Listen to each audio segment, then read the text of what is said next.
Rosie O'Donnell. Well, Rosie O'Donnell's in the news, again, not for anything actually that she's done this time. Oh, no, she's been saying a lot of stupid things, which is... Manager there, he told us there have been no credible reports of specific claims of pets being harmed, injured, or abused by individuals within the immigrant community. It's been really, we've sort of made the joke on the show that he's flip-flopped on everything except you. It's actually very true. Yeah. Call my friends and I say, how's it going today?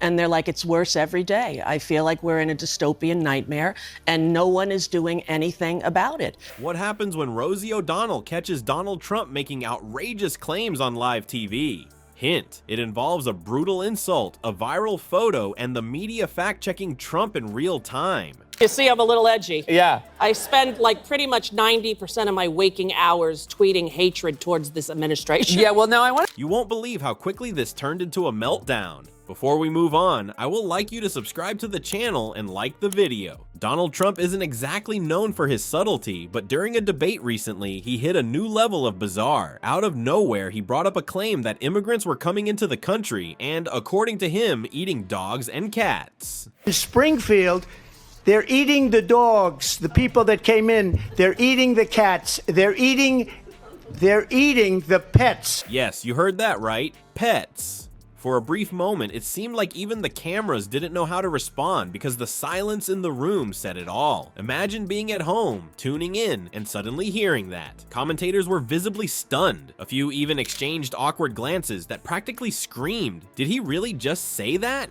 Of course, if there's anyone who lives rent-free in Trump's head, it's Rosie O'Donnell. And lucky for us, Rosie just happened to be part of the live analysis panel that night. Blackmail.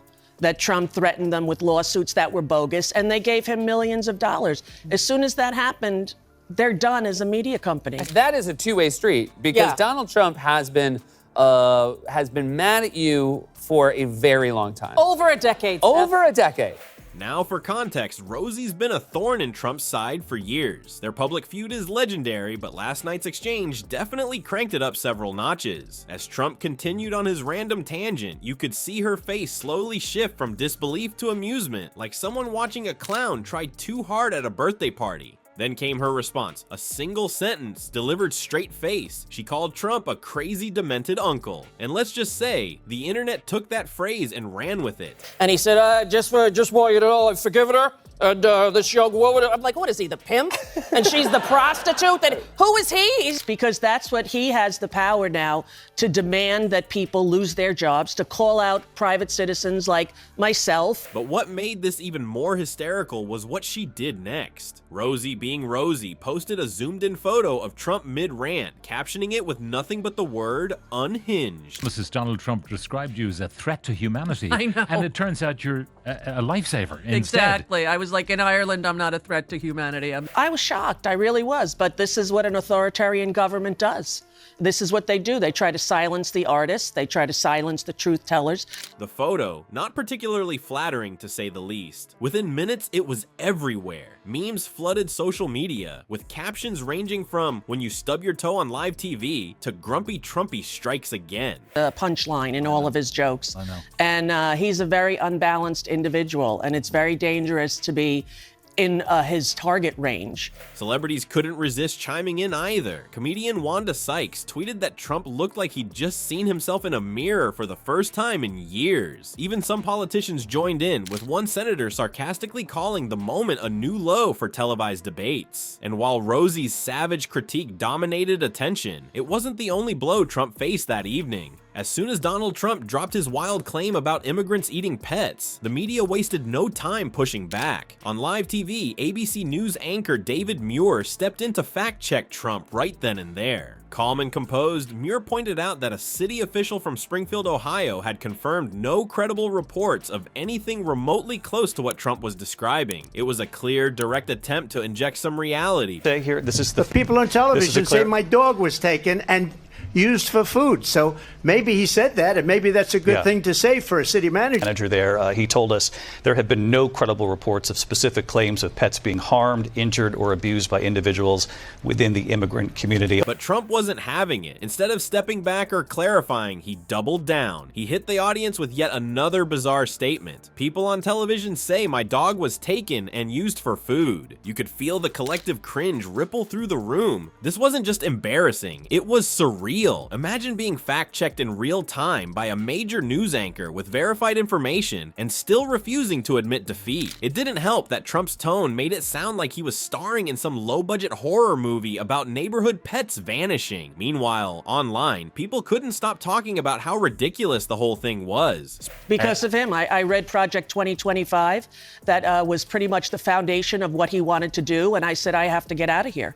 It's been really, we've sort of made the joke on the show that he's flip-flopped on everything except you. It's actually very true. Yeah. Springfield officials officially chimed in, again confirming they hadn't heard of a single incident like Trump described. And yet there was Grumpy Trumpy sticking to his story as if it were gospel. On social media, things spiraled quickly. Chrissy Teigen, who happens to be a master of online sarcasm, wasted no time weighing in. She called Trump a weirdo and an absolute psychotic weirdo who is spiraling. Brutal, but somehow perfectly fitting for the bizarre scene that had unfolded. Pair her reaction with Rosie O'Donnell's earlier savage takedown, and it was basically a 1-2 punch of public humiliation for Trump. Call my friends and I say, how's it going today? And they're like, it's worse every day. I feel like we're in a dystopian nightmare and no one is doing anything about it. Said this on The View. And he went bat crazy. Yeah.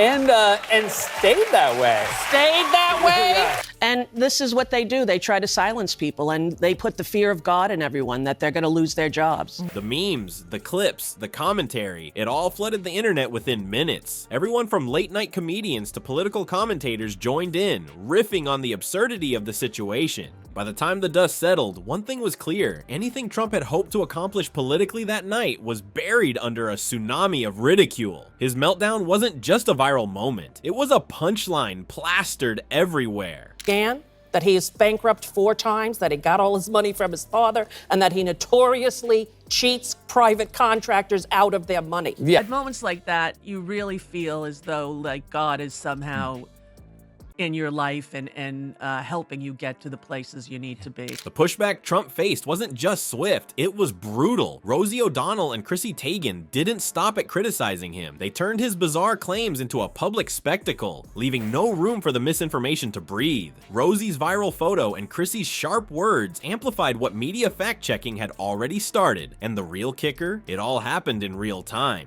Trump went to sue CBS, isn't that right? Yes, because of an interview on 60 Minutes where he didn't like the way he was edited or that Kamala Harris was edited. Rosie O'Donnell. Well, Rosie O'Donnell's in the news, again, not for anything actually that she's done this time. Oh, no, she's been saying a lot of stupid things, which is... Trump's attempt to control the narrative was crushed before it even began. It makes you wonder, if his so-called bombshells keep getting debunked this easily, how much longer can his shock tactic strategy survive in today's hypercritical, meme-driven world?